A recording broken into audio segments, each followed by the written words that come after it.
20 species of buckwheats in Washington. Most of them are perennial buckwheats, which are by far the most important for the butterflies.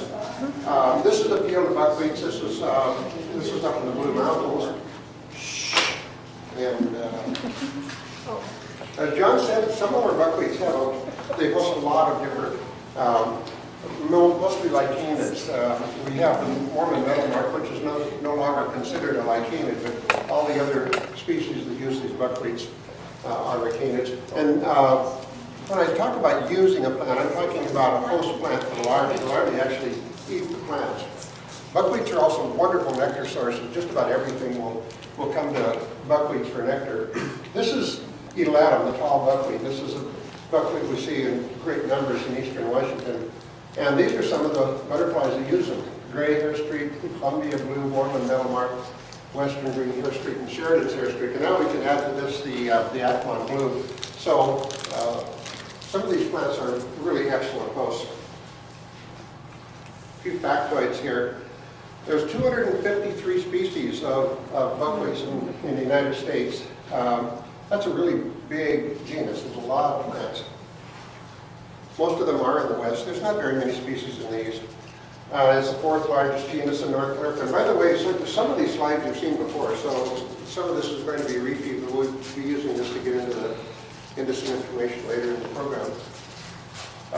Only sedges, milk vetches, and penstemons have more species, so it's the fourth largest genus in America, in North America. It's divided into 7 subgenera.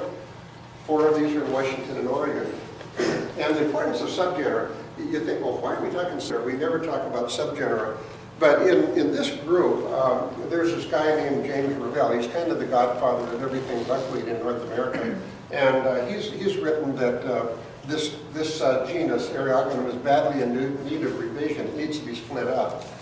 And when from experience with other plants, when they start splitting up plants, they invariably split them in known categories. So almost for sure, what we call subgenera today are going to be full genera sometime in the future.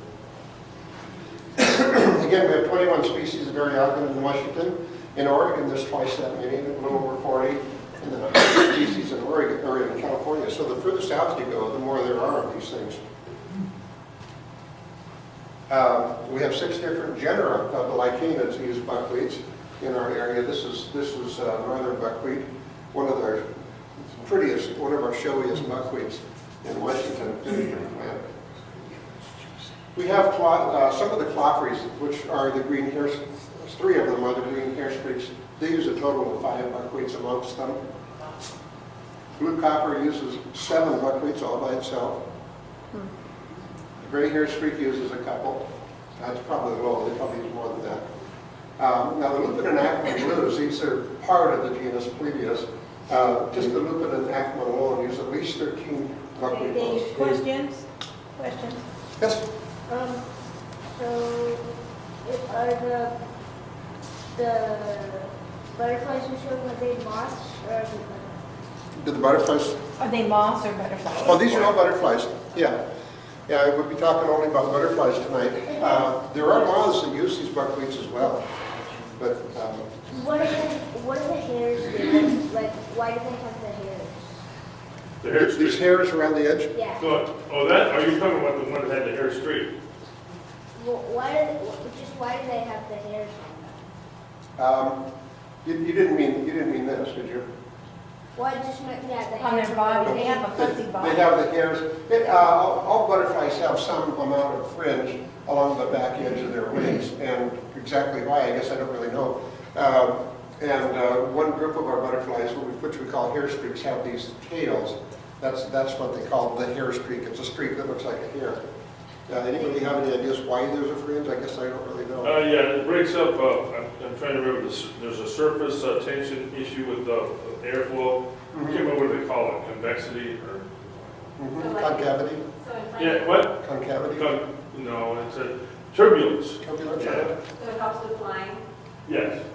Yeah. There are some birds like owls that have feathering at the back of their wings so they can fly silently. It might have, I don't think there's any reason butterflies need to fly silently, but it does affect Thank you. flight. Then there's the buckwheat blues. This is the genus Areogonum, or Euphalotes rather. And Euphalotes are one of our most difficult groups here in Washington. There's at least 10 buckwheat species used by Euphalotes. We'll be talking more about that later. And then there's the Mormon meadowlark, the only meadowlark we have in Washington. Now in Costa Rica, you probably just have lots of meadowlarks down there, but we built one. and it uses a bunch of the buckwheats. Anyway, the total associations of butterflies that feed on buckwheats, use them as host plants, is 44 in Washington, at least 44. That number's going to be increasing. Some of our most confusing butterflies rely on buckwheats. This is one of the reasons we're so interested in buckwheats. The more we study the buckwheats, the more we can know about the butterflies, and the more we can sort out these difficult butterflies. All of the Euphalotes and some of the most confusing Acronyms, which is previous, are buckwheat users. Both groups are believed to include undescribed new species in our area. So we're coming up with very probably at least a couple new species of blues in Washington that feed on these buckwheats. Most of the Euphalotes are very similar, very confusingly similar, and they're variable. And some of the acminoids, the acmin blue and the lupin blue, likewise are somewhat variable and pretty hard to tell apart. And the first thought people have is, well, let's do genetics. We'll figure these out by genetics.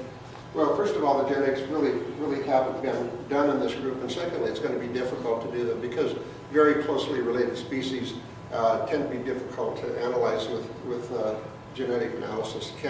It's hard to come up with real conclusive information. Would you say that, John? Absolutely, especially barcode genes. Mm-hmm. Barcoding, yeah, barcoding is not too good. Conventional wisdom, this is kind of our starting point, what others have read. Most Euphalotes species use only one buckwheat host. If two buckwheats are used, they will be closely related buckwheats. They'll be in the same subgenes. Now this is a guy named Gordon Pratt who is a researcher down in University of California, Riverside. And this is his thesis, and apparently it's pretty true in California. There are, he does have some blues that use two buckwheats, but he says when they use two buckwheats, they're going to be very closely related. Now what we have up here in Washington is quite different. We have what may be a single species that might use as many as 4 or 5 buckwheats, and that's what we're really struggling with. We're trying to see if indeed these are different species of buckwheat blues that are using them, or yeah. Euphalotes, that's the buckwheat blues, lay their eggs on unopened buds or early flowers. And the young larvae feed first on pollen, then on flowers and seeds. They're strictly flower feeders, the Euphalotes, the buckwheat blues. They don't feed on the leaves or the stems, just flowers. So they have to, the females have to lay their eggs very early in the blooming cycle of these buckwheats. That's the only time that they can lay their eggs and expect to have their larvae develop properly. And so reliable, most plant associations are considered important. Whatever buckwheat these blues are associated with may define what the species of blue is. That's one of the ways that we try to figure these things out. And examination of the genitalia is important, but interpretation of what we're seeing with the genitalia is another matter. They're complex, they're difficult.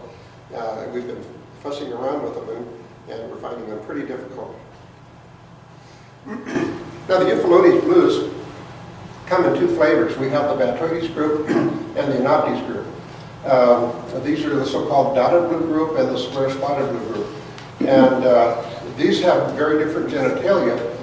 And to look at them, well, I can tell these are snaps. Well, in the rather extreme cases we see here, they aren't easy to tell apart. But the problem is there are glands. You find areas where they are somewhere in between these 2 forms, and just looking at them, they can be pretty darn hard to tell apart to the group. And when that happens, the next thing we have to do is look at the genitalia. These are the male genitalia. If we think of this as this is the very tip end of the tail of the butterfly, and its head is way out here somewhere. It's facing to the right. This is the tail, and we're looking at it from kind of below here, ventrolateral side view from below, and here we're looking at it from above, straight down. And this is the Anoptes group, And this is the Bacteroides group, the other group. You see the genitalia are very different. And so while we have these blues that look very much alike and they're easy to confuse, when you look at the genitalia, you say, how could we have missed this? I mean, this is too easy. They're just very different. But when we get into the genitalia, trying to separate species within these groups, say we're in the Bacteroides group, the square-spotted group, if we try to separate species based on the genitalia, it gets a lot more difficult. Here's a couple of examples. You see here's, this is the species that's found on the round-headed desert buckwheat, and this is one that's found on the thyme desert buckwheat. And look at the difference in these teeth. You see these teeth sticking down, they're really quite different, but they're also variable, quite variable. And so we're looking at all these various functions, the various shapes of these genitalia, and it's pretty confusing trying to figure out what's important and what's not, and what's simple variation. This, by the way, is the exact same specimen as this. Look how different they look. Just a little bit of a turn under the microscope, just a little bit of a rotation, and they look entirely different. I mean, how can this big, massive tooth here be these two little sharp teeth? Well, they're kind of so three-dimensional. They're sticking out the other way. They're sticking out the other way. They are, yeah. And when you look down from above or from below, what you have is you have these two arms called the uncus, which are the main arms of the genitalia, and the teeth stick straight in toward each other, but they're kind of three-dimensional. They stick in, and they also stick down and sideways, and so trying to figure out exactly what view to look at them to compare with another set of genitalia is quite a problem. Here's a bunch of different populations of the Bacteroides group genitalia. Look at all the variation we see here. See, this one has a big massive tooth with little side teeth in it. This one has several long, slender teeth. They really vary. One thing that I think I've stumbled on that might be worthwhile is our most common Bacteroides group, most common square-spotted blue, the one that feeds on Heracleoides primarily, has these massive teeth. And the one that we have way up in the high mountains, the so-called Euphloides glaucon, feeds on the sulfur flower, has teeth that look like this. And that seems to be a fairly good difference. But a lot of these other populations, here's one that's on Douglasii, and there's just one on Nunnallee, all these different buckwheats, and they're all kind of different variations on the theme. So what's real and what's variation is part of what we're trying to sort out here. Pretty confusing. Here are the four subgenera of buckwheats that we have, and now that we looked a little bit at the blues, let's look at the plants. We have these four genera of buckwheats. These are the perennial plants. These are woody plants that come up year after year. Some of these live many years, and these are the annual plants, which come up new each year. We only have 5 species of annuals in Washington, and we have, what do we have, 3, 4, 5, 6, 7, 8, 9, 10, 11, 12, what is it, 16 species of perennial plants. These are the plants that host butterflies. I mean, just about all of these are really good host plants, larval host plants for butterflies. Well, these are mostly not. One of the problems with the annual buckwheats is, well, this one is eradicated. It no longer exists in Washington. This one is extremely rare. It's found only on the most secretive, inaccessible parts of the Hanford Atomic Reservation. This one was reported by Hitchcock and Cronquist 40, 50 years ago, but nobody has seen it since. So these are really difficult plants to find if they even exist in Washington. And that leaves just these two here, which are supposed to be fairly widespread, but they're still really hard to find. So we know very little about these annuals. We know a lot about annuals. Hey Dave, also the annual group, if you're not seeing them at the right time, if they're not blooming or something like that, you'll mistake them for something that's like a bedstraw or gallium, you know. Yeah, they look like a weed. Yeah, they don't look like anything until they actually bloom. Right, and there's not much information on when they bloom. I mean, if you look in the literature, it says they bloom from May to October. Well, that's amazing. Yeah, right. Depending on where you have to be at the moment. Yeah, so. And I've been to places where people say they've seen them, you know, I've been to those places again and again. I never find them. So they're hard to find. So Dave, if you go to some part of the geographic range where they are, as assume there's someplace. Yeah, we'll see range map, actually county record map later, and they're pretty widespread. Both of these two are pretty widespread in eastern Washington. And I still don't find them. Next time I find one, I'll bring it to you. Good, I need it. Okay, to separate these, yeah, and on this one here, it's pretty easy to separate your plant into one of these two subgenera. And why is it important? Well, number one, people like Gordon Pratt say that it's important for identifying the butterfly. They say that, like the euphalotes, won't cross over from one subgenus to the other. They won't use two plants from different subgenera.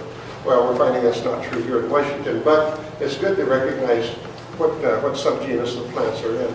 The other reason it's good to know how to separate them is because look at the number of species in each subgenus. It's about equally divided. So if you can separate them easily to identify the plant, you've knocked half your potential species right off the list. So you're halfway there. The number one key that the number one feature that the keys all look at is the shape of the base of the flower. Now this is the little individual flower. This unit here, this little cup at the base will actually have maybe 6 to 10 flowers in it. This shows just one, but what you do is you pluck out one flower and you look at it with your little hand lens. This little flower is only going to be 1/4 of an inch long, and you look at the stem base. And the key is, does the flower have a stem-like base? There's always this little notch. You see that little notch? That's defined as defined as the bottom of the flower. Everything above here is the flower, and everything below it is the stem. So you're looking at this part of the flower. Does that part of the flower look stem-like? Is it narrow and like a stem? That one obviously did look stem-like. Now here's another one. This is strictum. You notice there's your line. You notice the base of the flower is not stem-like. It's just truncates. So that one is not stem-like, and this goes in the other subgenus. And here's another version of the one that does not have a stem-like base. This base of this flower is conical, and there's your little line. So these last two are both in the subgenus Eucycla, which are not stem-like base, and the first one is in the subgenus Oligogonum, which does have a stem-like base. Another thing, I thought I took these out of here. What happened?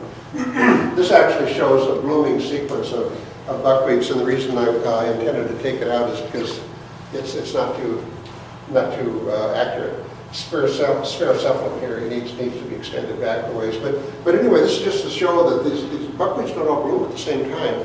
They are pretty staggered. This is intended to be the low elevation blooming sequence. You notice down here we have a couple that are, this is not to scale. These two plants actually bloom way late in the season. And all these others bloom from the spring up to maybe midsummer. These basically bloom in late summer to autumn. And as we move uphill, this is at mid-elevation, then we have a different series of buckwheat. Some of the ones we add at the low elevation don't occur in the mid-elevation, and the blooming periods kind of get reshuffled a little bit. They're not quite what they were down in the lower elevation. And then when we get up into the high elevation, we have a new species. We have pyromifolium here, marifolium, flavum. We have all these later high elevation plants start showing up, while a lot of the early plants have dropped out, simply because they're either not there at the higher elevations or they're blooming at a different time period. So knowing the sequence of buckwheats helps a lot for identification. Let's go through first the subgenus Oligogonum. By the way, this is one of the pages in the DVD that I be selling here. This is what the pages look like on the different species. This is the time desert buckwheat. This is our earliest buckwheat, and a very pretty little plant, a real compact, woody little plant that grows out in the rocky shrub steppe. And it's just covered with these blooms when it's in the peak of bloom. It starts off with red flowers, or red buds, which turn yellow as the flowers open up. The leaves are rolled down so that the underside of the leaf is just about completely invisible. You can't see it because the sides are rolled down. And so the leaves are almost tube-like or tubular. And we found a euphlotes on this plant. It hadn't been reported before, but we have it here in Washington. We're not sure what it is. It's in the square spotted blue group. But this is one of these mysterious butterflies that we're not really sure just what it is. Some they're over there. And here's some pin specimens. See, they tend to, these are other euphlotes over here, and you see that they tend to be a little bit on the small side compared to other euphlotes. But these are early flying. We have a population of them in Cooley, and actually this year we found a very large population of them in Grant County, right on the east bank of the Columbia River, near the Vantage Bridge. There's lots of them there. And the next plant that follows after Thymoides is Sphaerocephalum, another quite a striking plant. You see them on the hillside here. They just cover a whole hillside. They're big round buckwheats. These things can be 3 or 4 feet across. Yes? Excuse me. So we're talking about plants that they will fit as an adult and not for host plants. These are all host plants. Oh, host plants. But Okay. almost invariably, the butterflies that use them as host plants also use nectar from them. Oh, I see. Not strictly. Especially the males will wander around. They'll get nectar wherever they can, but the females pretty much stay only on the host plants. Did you have a question, Kim? Oh, okay. Sphaerocephalum, well, it kind of looks like the first plant. The first plant typically is like this big. Sphaerocephalum is like this big. I mean, it's a much larger plant. And we have euphlotes that use this plant too. For some time, I thought that there was a distinct break in time, like 3-week break between the time that Thymoides blooms and the time Sphaerocephalum blooms. But this year I found down in Grant County, down along the Columbia River, they actually overlap a little bit. So it depends on where you are. You get very different ideas of what's going on. Here's another picture of the Sphaerocephalum. There, you can see the Columbia River and the Vantage Bridge just up here, so that's where we are. Very pretty flowers. And here's one of the butterflies that we find on these flowers. This one is actually reared from the Ellensburg overlook, another place they occur. And here's some pin specimens. Again, you can see that these are large butterflies. I mean, as the genus goes, these are some of the largest euphlotes we have, and here are some others for comparison.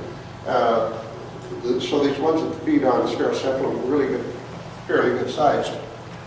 Now in Oregon, we have a different thing happening. This is Sphaerocephalum from Oregon. This is down by Burns, Oregon. The plants are, you can tell they're Sphaerocephalum. You know, they have the same kind of leaves, and they have, but they're kind of a shaggy appearance. They don't have these nice rounded appearance. And look at the length of the flower stems. I mean, long flower stems. And if we look at the ones that we have, well, back up. You see the flower stems the flower stems barely reach out beyond the green leaves. They're really short. But down in Oregon, they look like that. But it's the same species. It's a different subspecies, probably, different variety, but it's the same plant. And the interesting thing is we have the euphlotes down there in Oregon too. But you see how it just looks like a square spotted blue? It has the big square markings on the front wing, but it's not. This is a dotted blue. This is one of these crossovers. This is Euphlotes ancilla. So this is a completely different butterfly using the same plant in a different state, next to a different state. So these are some of the puzzling things we're finding in this group. Next species, Areogamum positum. Again, this is northern buckwheat, the big showy buckwheats that we see fairly early in the spring. They can be white, they can be bright golden. They have these big heart-shaped leaves at the base, and these things will grow probably 2 feet tall. They're big plants. And they host actually a number of butterflies. This is a field of compositum up in Reeser Creek. This is actually quite close to Garrison Springs, and this is within the perimeter of the fire right now, so I don't know how this is going to fare. And here's the Columbia blue. This is an Alpes group. This is the dotted blue group. And here's a pair of butterflies which are on compositum, and this is their host plant. Now, I've been going through the Oligogonum, the first subgenus of buckwheats. I'm doing a switch over here. I'm looking at Variegatum elatum. We're not done with the Oligogonum yet. The reason I switched is this plant, which is called buckwheat, is also used by the Columbia blue. And this violates Gordon Pratt's premise that they don't cross over between subgenera. But we have this one that does. And elatum, you can see these big fields of elatum, like this is down in Lower Reeser, and we see these very tall open plants with these rather sparse flowers. These are very persistent. The leaves on these will persist way in the late summer, and the flowers, you can still find some fairly fresh flowers right now if you go over to Kittitas County. They're still blooming, getting kind of tired now, and you see they're very widespread. They're all over Oregon and Washington. And here again is the Columbia blue. This is a kind of a shaggy specimen, but as near as we can tell, this is the same butterfly that's using the northern buckwheat. They look the same. But here's the problem. Here's two sets of, actually there's four sets of this butterfly. These two are collected in Reeser Canyon. This is down in the lower part of Reeser. This is way down where you're still in the shrub step before you start up that long hill. There's lots of elatum down there, the tall buckwheat, and the butterflies are down there. And then way up, much higher, up where the switchbacks are, up getting close to where the fire is, we have them again, but on a different plant. They're on the northern buckwheat up there. But if you look in between, you don't find them. And these two sites are about 2 miles apart. These were collected the same day. These are collected on elatum, and these are collected on compositum. And this one is 38, so that's 1,700 feet higher. This is 1,700 feet higher than this on the same day. And we have this gap in between where they don't fly. So if they're the same species, how can we have this? How can we have them? Yeah, John? Well, now you're cheating a little bit. When did this sample take place? Was it one of the scrunched up years where the spring was really bad? It was July 13th last year. So, I mean, the season, like, remember when we had the national meeting in Leavenworth, right? Mm-hmm. We went down to Reeser Creek, same situation. That had been a really, really bad spring. And when it finally started going, everything kicked in. The uphill got caught up, so we had this thing going on simultaneously where it normally would be more separate time. Okay. So, you know, there may be you have to do it over a decade to really be sure. Yeah, that's true. And actually, I mentioned this business of Thymoides and Sphaerocephalum actually overlapping their blooms down in the Columbia. And that was this year, and that's because the year was, we didn't have a spring. Our spring was just all jammed into early summer. And so everything happened at once. And that may not happen normally. You might not have those two together. But anyway, the interesting thing is we have two other collections of the same butterfly.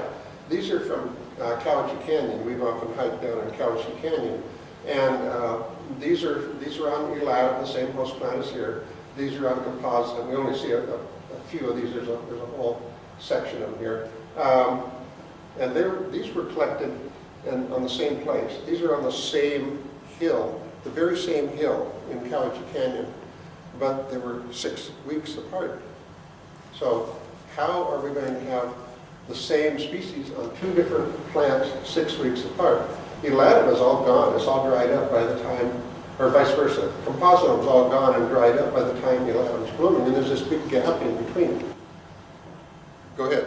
No, when you get done, I'll explain. Okay. One thing we have found since is there is an intermediate buckwheat, but it's not used everywhere, and it's Eriogonum strictum that does bloom between these two. And so there's at least some areas where we have small populations of what appears again to be the same Euphalotes using a third buckwheat that's located between these two. But we found just 4 places where these occur, and they're all small populations. So there might be a way that these are linked together. You're on. Okay. Look, here's the way you have to break it down. You're a butterfly, you take advantage of every opportunity presented you, right? You got 2 juicy opportunities, one's early, one late, on plants that don't overlap, sometimes in time and certainly in space. Sometimes in space, certainly in time. So what do? Well, you want to take advantage of both of them, and you know that it's going to be a big resource if you actually undergo speciation, become different species. That's hard to do because you're always getting influx from the other one over time. So what you do is just say, okay, every female that lays an egg on a certain, selected food plant, their offspring will always emerge late, every female. And so like males can do the hoochie coo and actually get genetic differentiation, but if it's a female linked behavior, then they can choose these different food plants without losing specific integrity. That's how that happens. Anybody understand that? I'll do it again. If you got 2 things that you really want, you're going to do everything you have to do. If you, as a butterfly, sit down in the boardroom and say, okay, we're going to vote on this. From this point thenceforth, every female that emerges as an elatum from an elatum generation, no matter what male she mates with, from where in the range, she will always lay her eggs on the elatum, and she will always have the late or the elatum regime. Vice versa for the composite. No matter what kind of genetic interchanges are taking place as regards males, because males are like that. I mean, every male butterfly is just, they're lusty.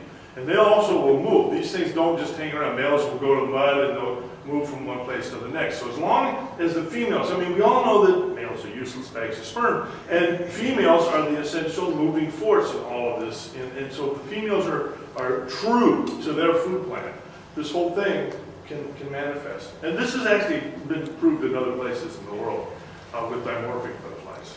And another possibility is we might have what they call incipient speciation. We might actually have these 2 populations getting separated, and they're on. Well, this is what that would look like, but it hasn't happened yet. Mm-hmm. Yeah. So as near as we can tell, we've got the same species of butterfly that's coming in these. I think it's pretty clever to be able to do that, exploit numerous resources that are diverse and still not lose, the overall, genetic integrity. Yeah. Whoever designed it was pretty smart. Let's go back into the oligogonum, the first subgenus, and this is another very important buckwheat. This is Heracleoides, and it's kind of a shaggy-looking buckwheat. It has these long, lupin-like rosettes of leaves that are around the stem, and they also have them at the base of the flowers. And Heracleoides is a very, as you can see, it's very widespread in Washington and Oregon, just in almost every county. And one of our most widespread euphalotes uses this as its primary host plant. It's unfortunately an unnamed euphalotes. It's in the process of being named by Andy Warren, but we don't have a name for it quite yet. And this is it. In fact, this is the female. This is the Elkites over in Kittitas County, and the female is ovipositing on the Heracleoides plants. Notice the state of the plant.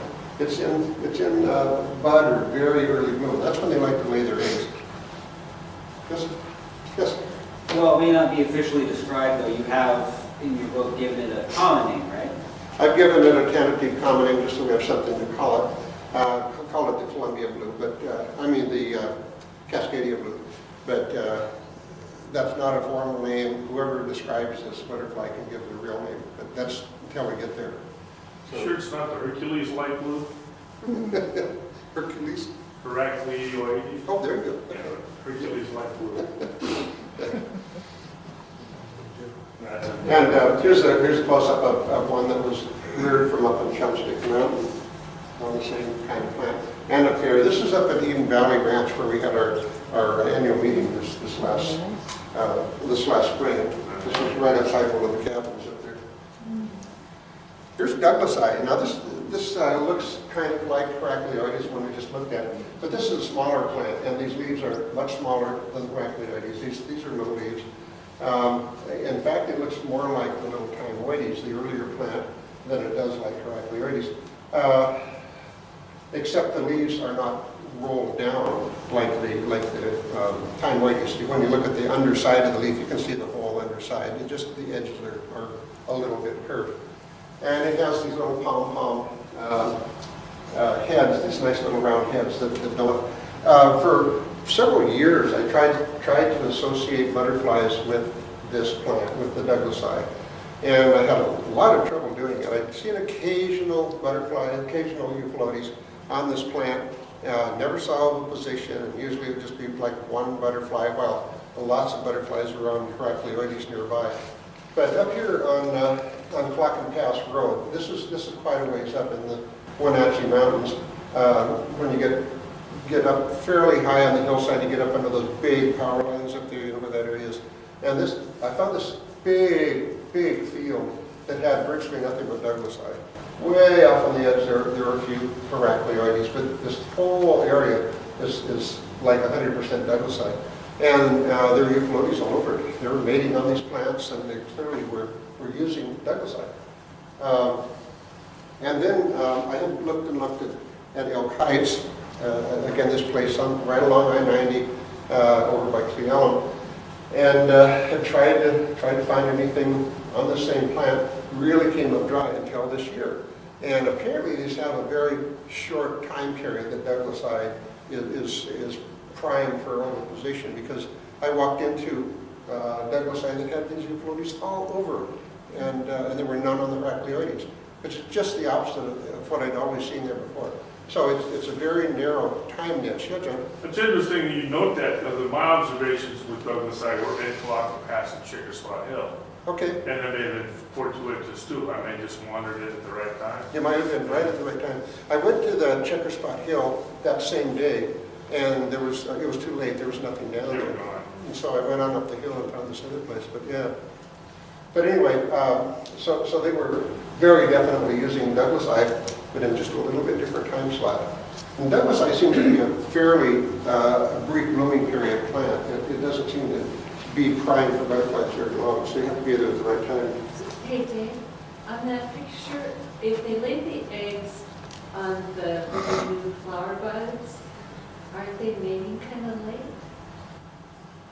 These are late, yeah, you're right. These flowers are pretty much open.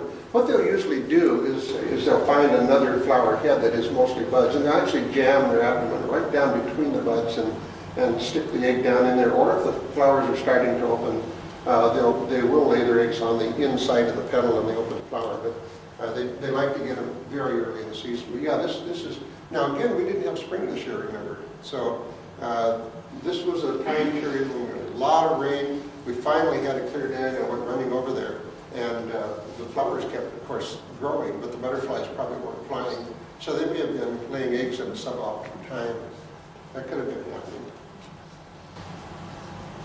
Umbelatum, this is a sulfur flower. As I've noted up here, is by far the most variable buckwheat. This James Revell buckwheat guy has described, or at least lists, 45 varieties of this plant. Most of our buckwheats may have 2 or 3, 4 varieties. This one has 45. It's an amazingly variable plant. You see this one here. This is quite a small one with tight heads. This is House Nectia. This is actually the smallest one of the bunch. Just a close-up picture. This guy only grows like 3 or 4 inches high, but it does have a more open head. This was the one that the buckwheat blues, the Eucalyptus glaucon feeds on Chumstick Mountain. But there's all these different forms, and they always have these, this rosette of leafy bracts, they call them. They don't call these leaves, but leafy bracts, right below where the flower head forks. And in many of these, the flower head will actually fork a second time, and if they do, there will be a leafy bract under that as well.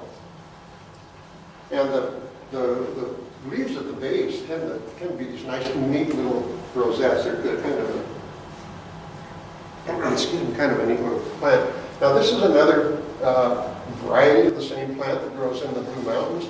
This is ellipticum. Look how different it is. It just branches and branches and branches, and it's kind of a wild, sprawly buckwheat. But this is also umbelatum. And here's that patch of umbelatum I was talking about earlier. This is one of the 2 patches that I've seen and researched And this is in the burn area, so we hope these plants will survive. Oh, yeah, they need it. Hope so. And here's a patch of ungulatum from eastern Oregon. This is out in the high desert and sandy soil, and these nice, neat, big patches of leaves are they're like a map. And this is like 4 or 5 feet across. And then you get these little individual blooms coming up. And the same butterfly, Euphalotes glauca, was on this one as we find up in Chumstick Mountain. And here's glaucon. And here's a pair of glaucon. Now, this summer, Bill Yake and Jeanette Barreca were climbing around over in northeastern Washington. This is up in Mount Shuila in Stevens County. And they found a population of Euphalotes on, again, the sulfur flower. And so I had to go running over there and take a look for myself. The next day, huh, Dave? The next day? No, it was several days later. Oh, sorry. This was during the Lepsop conference. Oh, yeah. But interestingly, these ungulatum plants are completely different variety. These are big plants. I mean, they're growing as big as ungulatum I've ever seen anywhere. Also, when I looked at the genitalia of these butterflies, they don't really look like the genitalia from Chumstick Mountain. You know the ones with the long, slender teeth. These look like the Coleoides eaters. These have the massive teeth. What do we have up here? We're calling it glaucon for now. And here's some pin specimens of. These are on the small alpine version of the sulfur flower up in Chumstick Mountain. Here is a really cool buckwheat. This is, well, you can see I've got Yakima County in gray with the question mark. Again, this James Revell has listed on a couple of his websites, he's listed this plant as occurring in Yakima County. I've never talked to any botanist who's ever seen it up there, and I've looked at all the lists of plants that are out by the Native Plant Society and different outfits, and nobody lists it from there. But James Revell apparently found it up there. And the reason it's interesting is where it occurs down in Oregon. There's an area down by Bend, about in here, where these plants grow out on these cinder flats, and they have an acminoid, a plebius associated with them, which is a new species. It's one that's in the process of being described. And so if it's found down there, and if we have it in Washington, we could find this new species in Washington. What's interesting about this flower is, well, first of all, this is the habitat. These are these really neat cinder fields. They look like a desert, but they're covered with these neat little buckwheats. There's actually 2 species of buckwheats out there, and this is what they look like closer up. The yellow flowers are the males, and the ones that are mostly red are the females. And if you think again about the life history of the Euphalotes butterflies, the larvae feed on, first instar probably on pollen, and then from then on they feed on the seeds in the flower, the little seeds at the base, the developing seeds at the base of the flower. So where are the larvae going to develop? Which of these two? Only on the females, that's where the seeds are. But the pollen's on the other one. Hmm? But the pollen's on the other one. Yeah, but some of them probably gets carried over. Okay. Yeah. So, yeah, good point. And so where do you always see the females? Always on the red ones. Always. And so here's a pair that's mating. These are the red ones. They're on the female flowers. And anytime you see one ovipositing, it's on the female flower. So how do they tell? I don't, but you know. Anyway, this is apparently an undescribed species of Euphalotes. I don't know that anyone's working on describing it, but it is considered by the experts to be another undescribed species. Pyrolifolium. This is a neat little buckwheat that grows, it's kind of like squished right down the ground, real low-growing little thing, and it grows way up in the high altitudes. But this is also found down in the same place, Dutch Flats in Oregon. And this is host to the other undescribed bloom. This was a plebius butterfly that feeds on this little plant. And here's some habitat in Washington that shows the pyrrolicoleum. This is a cinder flat up on Mount Adams where I was out there this summer. This unfortunately is in the middle of another forest fire. But you can see all the little, you see the little white blobs. The pyrrolicoleum actually has white flowers, and they mature to pink, as you see here, but they start out white. Here's another patch. This was up at Corral Pass up in the southeast corner of Pierce County, just out not far from Mount Rainier. And this flat down here has pyrrolicoleum. So we see it up in the mountains. And here's the butterfly. This is down in Oregon. And again, this is one that's in the process of very slowly being described. And when it gets a name, we have found these, I haven't, but others have found what is apparently the same thing here in Washington. When Merrill Peterson, brain dead. When Merrill was here last month for his talk, he brought some specimens that he collected on St. Helens.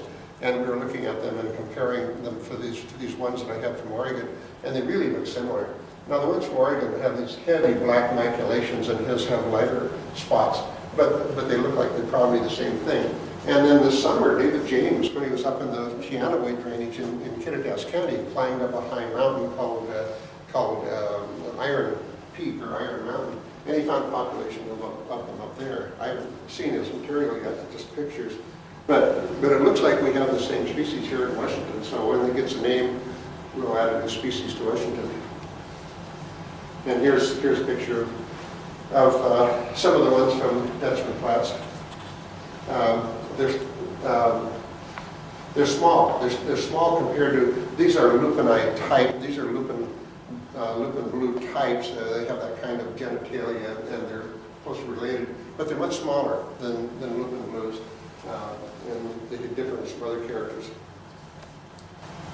Very not going to flap them. The yellow buckwheat is a neat plant. It grows.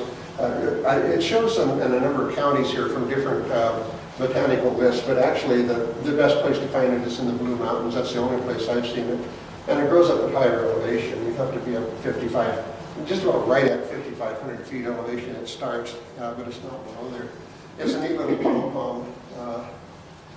Buckwheat, I found nothing on this yet. I've only been there really during prime bloom one time, but it doesn't even seem to drop butterflies for nectar. It just sort of sits out there very pretty but not being used. So we don't know if anything uses this plant. But here's the habitat. Quite nice up there. Now we're switching over to the other subgenus, the Eucycla. And Eucycla, again, these are the ones in which the flowers don't have the stem-like bases. And we already looked at the elatum because I squeezed that in because of the butterfly. But this is another plant that looks a lot like the tall buckwheat, the elatum.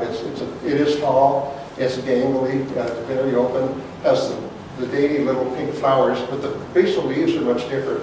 Elatum has these big leaves, and nudum has these little rounded leaves. This is a plant that doesn't have a very wide distribution in Washington. It's found up in western Yakima County up by White Pass, and it's found around Mount St. Helens. Those are the main places. Here's the habitat where it occurs. All you have to do is jump off this cliff and you can find lots of them. They're really pretty thick. This is the White Pass Highway, and we're probably about, I'd say 3 miles from the pass, which is behind us in this picture. We're looking down toward River Rock Lake. And this area has lots of this plant. And this is one of the butterflies who use it. This is a true Euphalotes anoptes, the true dotted blue. This is what we used to think was all over Washington until they kind of revised the group and they decided that what we have, most of what we have is the Columbia blue, which has been split from this. So we have the true anoptes up there on the nudum. This is what the larva looks like. Euphalotes larvae are all kind of similar. They're white with these red marks. But we also have this butterfly that is on these high nudum plants. And this appears to be the Ackman blue. And this is an unusual Ackman blue. Ackman blues are small and they live down in the desert, down in the lowlands. But this one is much larger and it grows only on this plant, only on nudum, and it's found at high elevations. And Andy Warren, when he did his butterflies in Oregon, found the very same assemblies down in Oregon. He found these larger Athlon blues up at high elevation on just this one kind of plant. So we have a population of these up there by White Pass, and these are actually pretty common up there. This is strictum. Strictum, I think of as messy dog here. That's kind of what it looks like. It has lots of stems and it is kind of messy looking. The stems are different lengths. The leaves at the base are real crowded. They can be green or they can be bluish. Where the flower stem first forks, there's always a flower that's right smack dab in the center of the fork. Or if it's on a longer stem, that stem comes right out of the center of the fork. So that's one of the things that defines strictum. Again, it's real widespread. It's not used very much by butterflies, but we have found the kind of euphalotes, actually the Columbia blue on this plant in 4 different places in the state now. This is what strictum habitat looks like. This is down in Lower Weiser Creek Canyon.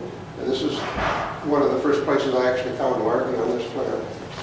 And here's a butterfly that I reared from larvae from this plant. It's clearly a dotted blue. I mean, it's got the separated orange spots that don't meld together into a bar. And I examined the genitalia. It's definitely a dotted blue, Columbia blue. And here's some adults that have been collected from the same plant. These are up in Spokane Canyon in Chelan County. This is another neat little buckwheat. This is ovalifolium, the oval leaf buckwheat. You see it has a scattered range. It's found mostly at high elevation. And you say, well, what about this area? That's all desert. It's desert, but it's high desert. The Oregon, southeast Oregon deserts, it's all at a high elevation. It's like 4,000 feet all over this area. So it's still pretty high down there. And ovalifolium has these neat little pom-pom flowers and these neat little stems, and it has these crowded little bluish leaves. The blue on both surfaces. They're covered with hairs and sort of bluish. It's just a nifty little plant. These are mostly small. They only grow a few inches tall. By contrast, down in Oregon, we get ovalifolium that look like this. These are probably 10 inches or 11 inches tall, and they're bright yellow flowers. So there's quite a difference.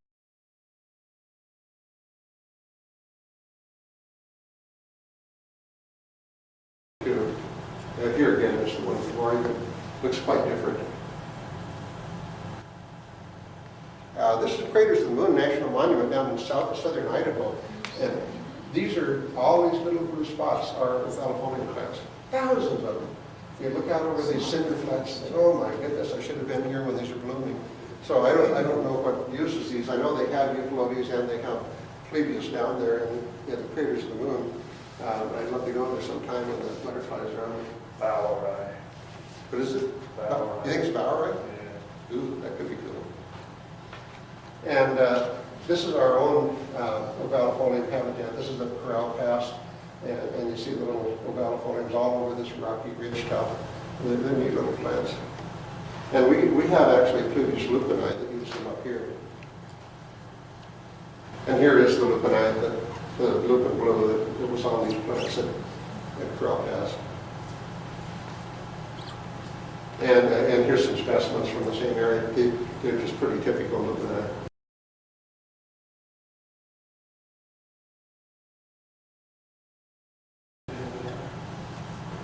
But we also have euphalotes, which uses this plant, and this is up on top of Chumstick Mountain.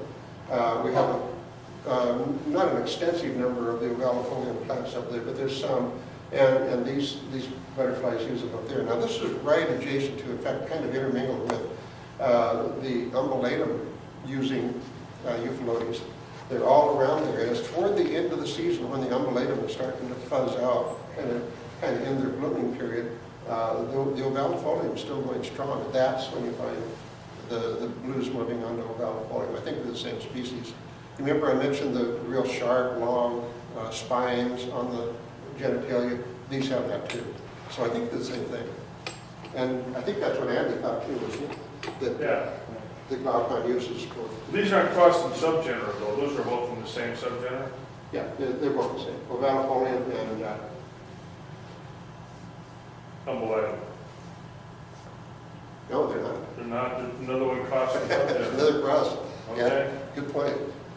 Yeah, these are recycling the yeah, Amelatums and the Onondaga. Yeah, that's another cross subgenus. yeah, we're taking notes. Yep. Yep. Snow buckwheat. This is a very late blooming buckwheat, and in fact it's still blooming. It's at the late stages, but it's still blooming out on the shrub steppe. If you go down to the Columbia River and areas in the Yakima County, you still see this blooming. It has white blooms. It looks a lot like the strictum, the Ariagnum strictum, except it has a different blooming period. Strictum blooms in probably June, and this blooms in September. So they look very similar. The strictum has yellow flowers, and nibium has white flowers. And we've been finding that the Akamon blue, the true Akamon blue, the small desert populations use this plant. These are Akamon blues from Maryhill Museum down in the Columbia, and you can see the size. This is Akamon, and this is their closest relative, the lupin blue. See how much smaller they are, and that's an association we're working on right now. Here's another buckwheat. This is Microthecum. I'm running a little late, so I'll hurry. This is called slender bush buckwheat. It's actually fairly widespread. You see this in large numbers around Yakima and Vantage down along the Columbia River. And it's a real woody, open plant, very woody and kind of a scratchy thing. The flowers start out yellow and then they become white. It is used by some butterflies. It's known to be used, well, I've found blue copper larvae on it. It's known to be used by the metalmark and by the gray hair streak. And maybe Akamon blue, we don't know about that one for sure. Here's the gray hair streak. I believe, no, this is just a picture of gray hair streak. That's not really associated with the plant, but it does use it. And this is a neat buckwheat. This is Ariagnum podium. It's called the Alcanum buckwheat. This was only described about 10 years ago. It's found only on the Hanford Reservation down in Benton County. And it's blue. I mean, this isn't a poor picture. That's the color of it. The plants are blue. And the gravels, the volcanic fields that it grows on are kind of purple. So it looks like the color is all off on this picture. These are the true colors. And we haven't associated any butterflies with this yet, but it's really hard to get on there. You have to get permits, and you have to have an escort, and blah, blah, blah. You end up having one day you can get over there, the wind's blowing. You know, it's difficult. But the one time I was over there, we didn't find anything using it. Here's a picture of the field, this pumice field where the codium grows, and you can see the hills beyond are completely different color. They're green. And this is true color. It's blue, and it's blue plants on kind of purple blue ground. It's real distinct, and they're very flat. They grow very low, and the timing is kind of the same as the Sphaerocephalum, the round-headed desert buckwheat. It's just a little bit later, but they do overlap. Now we're getting into the annual buckwheats. We'll go through these pretty quickly. This is Spurgeonina, the spurry buckwheat, and it's question mark in Washington. Hitchcock and Cronquist, the famous botanist in Washington, said that this grows in the Columbia Basin, but nobody's ever reported it from there, so we don't know if it really does or not. But it's certainly found down in Oregon, and there's a very special butterfly that's associated with it down there. This is Spurgeonina. It's all this red stuff. It's a small plant. It just kind of grows like a sprawly weed alongside roads and in these waste areas. When you get up and look close at it, this is what it looks like. And this is the very interesting, neat little butterfly that uses it, the Leonis little blue. This species was just discovered a few years ago and was described, and they're trying to list it as endangered. And then this maculatum, this is another buckwheat which has been found in Washington. You see I've marked it as extirpated. It was found actually in the city limits of Yakima, and it hasn't been seen for decades. It still occurs in Oregon, but we've probably lost the species.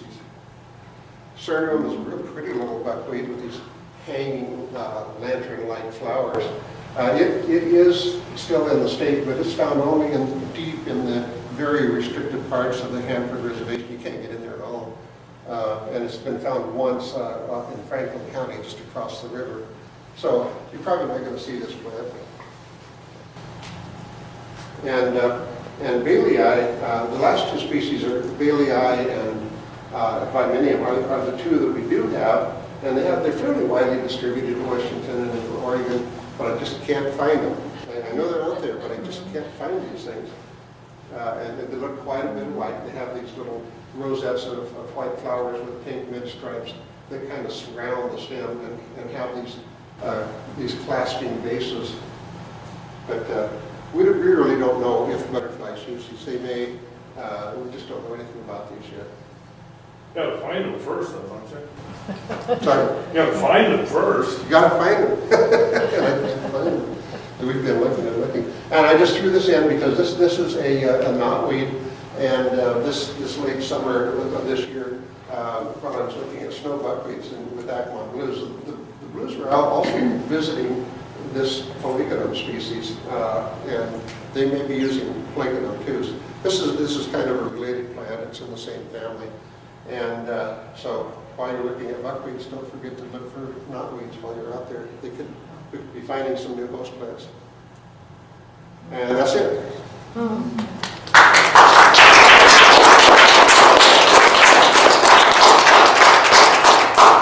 Do you have any questions? Oh, we don't have time Lots to for all. learn. I'll ask you later. Lots to So learn. Dave, it looked like in Eastern Washington, the species were all like east of the Cascades, except for the high elevation ones. Is that true? We have compositum, And all of these. the northern buckwheat on the west side. It's kind of scarce, but we do have it. Olympics. In the Olympics. Yeah, you got high elevations in the Olympics, you get, Oh yeah, there's ovalifolia. in the Olympics. Olympics. Mhm. Yeah. But the northern buckwheat grows out by Eddie's cabin out there near Hood Canal. There's some of them out there. What? Yeah, haven't we seen it up there, Eddie?